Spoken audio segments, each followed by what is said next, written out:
everyone, my name is Alexandra and welcome to Creative 404. In today's video, we're going to make the most well-loved Studio Ghibli sticker sheet. Or at least I hope it becomes the most well-loved. Studio Ghibli has been something I have loved since I was very, very young, back when VHSs were still a thing. And my grandmother, who happens to be Japanese, picked up My Neighbor Totoro. And she wanted to introduce me to some of her culture, so she had this Totoro VHS for us to watch when we came to visit. It was one of my all-time favorite videos. I loved watching it, and I loved watching the Kiki's Delivery Service, but I just remember her having this old VHS of My Neighbor Totoro and us coming to visit.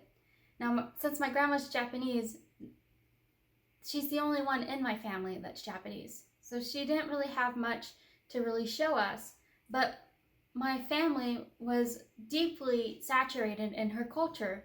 I remember being in kindergarten, and when they asked us to draw things from our family that are part of our cultural diversity, I would draw some things from Japan, and I got in trouble. They told me I couldn't do that because I wasn't Japanese, and I was so upset.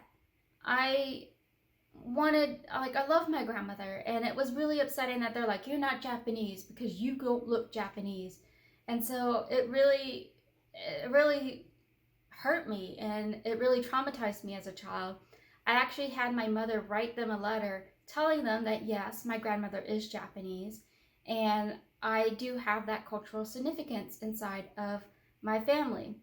It also left me with something like, we lived in some kind of poor areas when I was little, and it was also something that I wasn't really supposed to tell certain people who were very big racists. And I remember getting so upset because I couldn't tell this guy that I was Japanese or part Japanese. And so I did, and it was my first time, feeling like having some sort of racism against me because of some sort of cultural significance.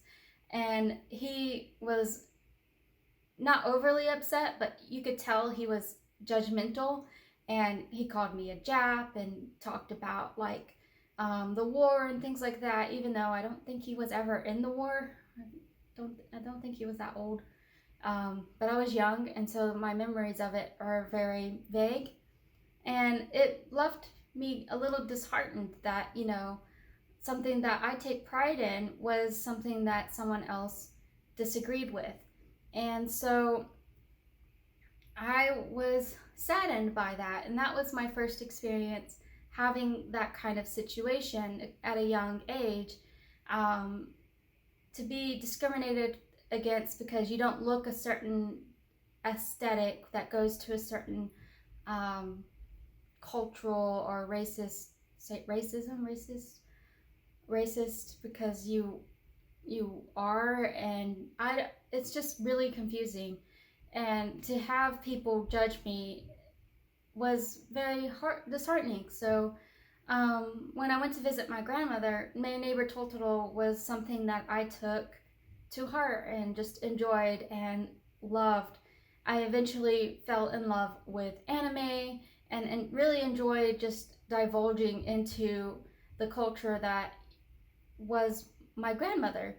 And so, and then later on in life, I actually ended up taking care of my grandmother for over 5 years in her late age, and all the way until when she was entered into a assisted living. It's something that I love. I love my grandmother, and I love this culture. And so Studio Ghibli has a very significant standing inside my heart. And so I did this sticker sheet as something to, it was like one of the first character sticker sheets that really meant something a lot to me. I did the gaming one because it was fun, it was lighthearted, but then I got a little serious and I did my Studio Ghibli one because it meant a lot more to me. And I don't mean to be so serious, but I just really hope that it really holds something dear to your heart too. So here's the little time lapse. I actually started this time lapse by sketching. Not the best sketcher, but I'm very good at working in Illustrator. So after I sketched it on paper just to get some ideas and shapes down, I then took it and put it in Illustrator and really finessed the stickers so that they look like you see here.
So that was the little time lapse of me making this beautiful Studio Ghibli sticker sheet. I really hope you enjoyed it. I'm really sad that the cat bus didn't make it. The scarecrow didn't make it either, but the cat bus, I mean, because it's Totoro, I really, really loved it. So I'm really sad that it didn't make it. Out of all the stickers I made in this selection, I am really proud of how Totoro came out and how No Face came out. I love them dearly. I do love my little soot spirits. I loved how I put hearts in their eyes instead of dots because they're surrounded by the sugar that they love. And then I am a little sad how the black cat from Kiki's Delivery Service came out. He isn't exactly designed well, I think. I think his ears are a little bit off, but that's fine. I still like him, and I still think he makes a very good sticker. And I'm particularly happy of Princess Mononoke's mask and the little spirits, the tree spirits. I think they came out really well. What one is your favorite? I really hope you still like the cat. No, it doesn't matter. Which one is your favorite? Let me know in the comments down below. My favorite's Totoro. I'm just going to throw that out there, but I told you that really deep, meaningful story about Totoro, so of course now you know why Totoro is my all-time favorite. If you enjoyed this video, don't forget to give it a like. Thank you so much for watching, and if you got it to the end, let me know in the comments. Not many people get to the end, so tell me something in the end. Say like Totoro is my favorite too, or no, that's kind of diluting the waters. Tell me which one's your real favorite in the end, and if you got to the end of the video, tell me, send me a little heart emoji. Yeah. Okay. Just tell me you got to the end. I don't know what to do. I'm a little awkward. I hope you enjoyed this video. I'm gonna end it here. Bye-bye now.